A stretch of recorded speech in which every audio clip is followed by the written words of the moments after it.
নিজৰ ল'ৰা অংকিতক স্কুললৈ যাবৰ বাবে ৰেডি কৰি আছিল আৰু তেতিয়া স্কুলৰ বাছখন আহি গ'ল। আৰু দেখিলা অংকিত, আজি তোমাৰ কিমান পলম হৈ গ'ল। এতিয়া সোনকালে জোতা পিন্ধা আৰু স্কুললৈ যোৱা। আৰে নাই মা, আজি মই স্কুললৈ নাযাওঁ। আজি স্কুললৈ যাবৰ বাবে মন নাই মোৰ। ভাল ল'ৰা ছোৱালী কেতিয়াও স্কুল ক্ষতি নকৰে নহয়, সদায় স্কুললৈ যায় হা। তুমি ভাল ল'ৰা হয়নে? মা, মই বহুত ভাল ল'ৰা হয়, কিন্তু তথাপিও আজি মই স্কুললৈ নাযাওঁ। কিন্তু ৰূপালীয়ে অংকিতৰ একো কথা নুশুনিলে আৰু অংকিতক জোৰ জবৰদস্তি স্কুল বাছখনলৈ লৈ গ'ল। তেতিয়াই ৰূপালীয়ে আচৰিত হৈ গ'ল, কাৰণ আজি বাছখনত অংকিতৰ ক্লাছ টিচাৰৰ সলনি তাত আন কোনোবা ছোৱালী আছিল। আপুনি নতুনকৈ স্কুলত জইন কৰিছে নেকি? মানে আপোনাক আগতে দেখা নাই যে। আৰু আনদিনাখনতো স্কুল বাছত অংকিতৰ ক্লাছ টিচাৰ পৰী মেডামেহে আহে। পৰী মেডাম আৰু কেতিয়াও নাহে মানে কিবা হৈছে নেকি পৰী মেডামৰ? পৰী মেডামৰ একো হোৱা নাই, মানে পৰী মেডামৰ বিয়া হ'ব, সেইবাবে তাই চাকৰিটো এৰি দিলে আৰু এতিয়াৰ পৰা পৰী মেডামৰ ঠাইত ময়েই আহিম। এতিয়া বহুত পলম হৈছে, আমি স্কুললৈ যাব লাগে।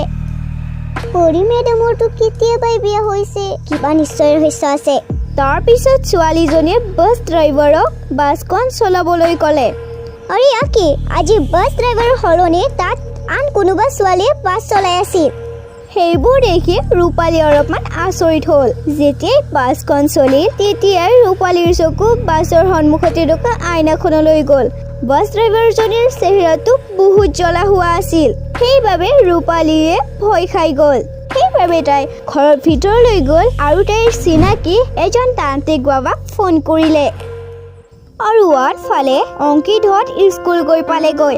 আজি স্কুলৰ গেটত হৰিধৰ নামৰ চকীদাৰজনৰ ঠাইত আন কোনোবা ছোৱালী চকীদাৰ আছিল। বহুত সময়ৰ পিছত স্কুলৰ গোটেইবোৰ ল'ৰা ছোৱালীয়ে গোট খালে আৰু তাত স্কুলৰ আচল প্ৰিন্সিপালৰ সলনি তাত আন কোনোবা এজনী মহিলা প্ৰিন্সিপাল আছিল। তাৰপিছত নতুন প্ৰিন্সিপালজনীয়ে হাত চাপৰি মাৰি গোটেইবোৰ টিচাৰক তালৈ মাতি আনিলে। মোৰ মৰমৰ বাইদেউ ভণ্টিহঁত, ইয়ালৈ অহাৰ সময় হৈ গৈছে। এই ল'ৰা ছোৱালীবোৰেতো জানক যে আজিৰ পৰা এই স্কুলখন আমাৰ হয়। প্ৰিন্সিপাল মেম, আনদিনাখনতো আমাৰ স্কুলত ৰিচা প্ৰিন্সিপাল মেমহে আছিল। আজি তেওঁ কলৈ গ'ল? আৰু আজিতো এতিয়া 11 বাজিল, এতিয়ালৈকে প্ৰাতঃসভা হোৱা নাই যে। আজিৰ পৰা আৰু এই স্কুলত কেতিয়াও প্ৰাতঃসভা নহয়। আৰু তহঁতৰ গোটেইবোৰ টিচাৰ চকীদাৰক আমি ভগৱানৰ ওচৰলৈ পঠাই দিছোঁ। তাৰপিছত সকলো ছোৱালীয়ে নিজৰ আচল ৰূপত আহিলে। নিজৰ স্কুলত ইমানবোৰ ছোৱালী দেখি সকলো ল'ৰা ছোৱালী বহুত ভয় খাই গ'ল আৰু বহুত জোৰ জোৰকে কান্দিব ধৰিলে। আজিৰ পৰা আমি এই স্কুলখন কব্জা কৰি লৈছোঁ আৰু আজিৰ পৰা আমি তহঁতৰ টিচাৰ হয়। আমি যি কওঁ তহঁতে তাকেই মানিব লাগিব, আমি যি কওঁ তাকেই খাব লাগিব। কেনেহ'লে আৰম্ভ কৰোঁ? ঐ ল'ৰা, তোৰ নাম কি হয়? মোৰ নাম চিংকু হয়। তেনেহ'লে চিংকু বেটা, এতিয়া তুমি গৈ নিজৰ বেষ্ট ফ্ৰেণ্ডক মাৰি পেলোৱা। সকলো ল'ৰা ছোৱালীয়ে চাবা যে চুৰেলক সন্তুষ্ট কৰিবলৈ মানুহকে কেনেকৈ মাৰি পেলাব লাগে। মই মোৰ বেষ্ট ফ্ৰেণ্ডক মাৰিব নোৱাৰোঁ, মোক ক্ষমা কৰি দিয়া।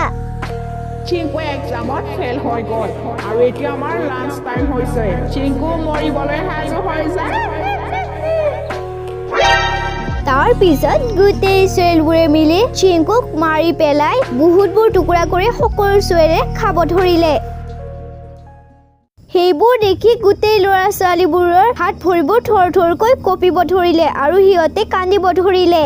আৰু তাৰপিছত সিহঁতে নিজকে বচাবলৈ ক্লাছৰুমত গৈ নিজকে আবদ্ধ কৰি ল'লে। কিন্তু ছোৱালীবোৰে নিজৰ যাদু শক্তিৰে ক্লাছৰুমলৈ আহি গ'ল আৰু ল'ৰা ছোৱালীবোৰক ভয় খুৱাই পেলাই ক'লে, এতিয়া এই স্কুলখন আমাৰ হয় আৰু তহঁত আমাৰ লাঞ্চ হয়। এতিয়া আমি আৰু ভোজনৰ বাবে ইফালে সিফালে ঘূৰি থাকিব নালাগে। সেইবাবেইতো আমি এই স্কুলখন কব্জা কৰি লৈছোঁ।